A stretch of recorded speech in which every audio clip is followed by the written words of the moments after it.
Il semble que chez Éric Zemmour, apparemment, on est pris, ou en tout cas on est perçu la menace. Vous faites partie de ces femmes avec Zemmour que l'on découvre.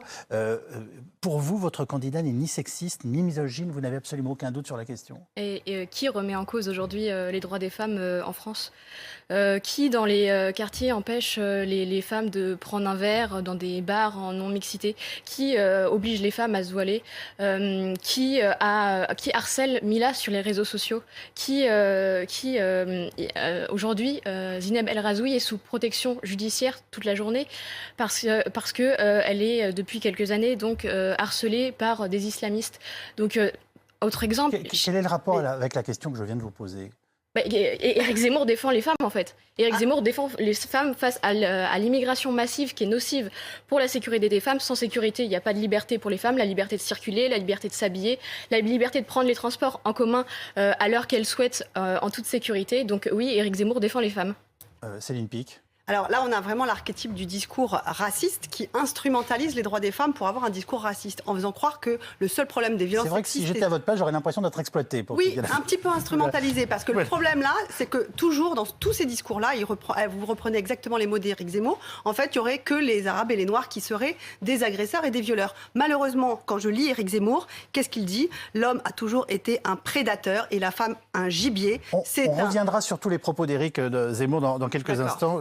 Soyez tranquille. Donc là, vraiment de dire que le seul problème du droit des femmes, ce serait l'immigration, c'est faux. Il y a effectivement des violeurs et des agresseurs dans tous les milieux sociaux. C'est ce qu'on montre dans toutes les études sur les violences conjugales, etc. Et donc vraiment, c'est une instrumentalisation du droit des femmes pour tenir des propos racistes contre les Noirs et les Arabes dans ce pays. Est-ce que je peux mettre entre parenthèses un instant vos préoccupations permanentes en matière d'immigration ? Je vous repose la question.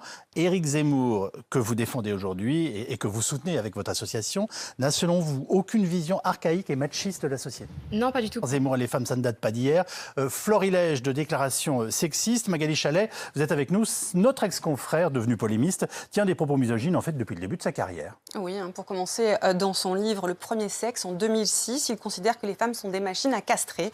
Selon lui, lors de la Première et la Seconde Guerre mondiale, les hommes ont été dévirilisés par la guerre, mais aussi par l'attitude des femmes, qui selon lui se sont bien amusées pendant que souffraient sur le champ de bataille. Concernant le pouvoir, il assure que beaucoup de femmes n'atteignent le pouvoir que grâce à leur relation avec les hommes. Il affirme on pourrait compter sur les doigts d'une main les femmes politiques de stature nationale qui ne soient pas passées dans les bras de l'un des 3 monarques français ces 30 dernières années. Peut s'intensifier avec le temps, Magali. Oui, en 2007, alors que des femmes comme Ségolène Royal ou Michèle Alliot-Marie s'affirment comme candidates à l'élection présidentielle, eh bien lui écrit « C'est quand la politique n'a plus la réalité du pouvoir et qu'aucun présidentiable ne surnage que la présence d'une femme à l'Élysée devient une hypothèse envisageable, à défaut d'être crédible. » Et son mépris envers les femmes se confirme au fil des ans, puisqu'en 2011, dans un documentaire, il affirme les femmes ont une forme d'intelligence différente de celle des hommes et les grands génies sont hommes. Je sais que ça ne se dit pas, mais c'est la vérité, affirme-t-il. Ensuite, en 2013, ses propos sur les femmes sont toujours aussi sexistes. Sur BFM, il déclare « Les valeurs féminines sont incompatibles avec le pouvoir et l'incarnation du pouvoir. » Selon lui, il y a un lien entre le pouvoir et la virilité. Et ça continue encore et encore. Dans son dernier livre, « La France n'a pas dit son dernier mot », Éric Zemmour écrit « L'appétit sexuel des hommes va de pair avec le pouvoir. Les femmes sont le but et le butin de tout homme doué qui aspire à grimper dans la société. » Je vous repose la question, Marie Durand. Vous validez tout ce qu'on vient d'entendre. Mais là, il parle de l'évolution... Répondez à la question. Il parle de l'évolution des rapports entre les hommes et les femmes. Donc, quels Vous ont voulez dire été... que là, il met en perspective, historiquement ? Oui, quels ont été les grands... Vous pensez sérieusement ce que vous venez de me dire ? Les grands personnages historiques, c'est qui ? C'est Napoléon, c'est Vercingétorix, c'est Louis XIV, Louis XVI.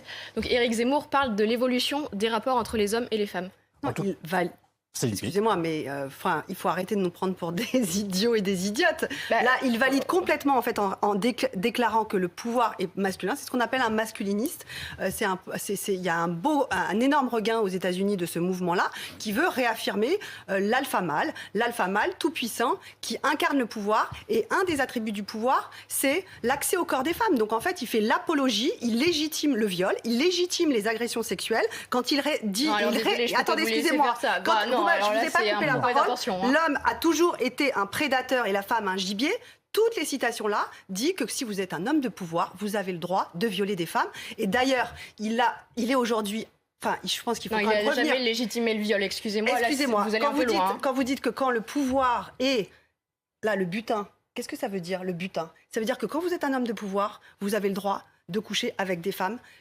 Exactement ce que faisait Weinstein. Et je vais finir pour dire, il y a quand même 7 femmes qui l'accusent aujourd'hui d'agression sexuelle. Le mode opératoire est toujours le même. Une jeune journaliste débutante qui débarque au Figaro, par exemple. Et lui, parce qu'il a du pouvoir, il dit... Tu couches si tu veux avoir un poste, tu couches si tu veux avoir de l'entre-gens. Et donc, ça s'appelle le droit de cuissage. Moi, je refuse cette expression d'un autre temps. On est en train de revenir un siècle en arrière. Le droit de cuissage, ça n'existe pas. C'est le droit de violer parce qu'on a du pouvoir. Et c'est ça qui légitime avec ces propos qui sont profondément scandaleux sur la question du butin.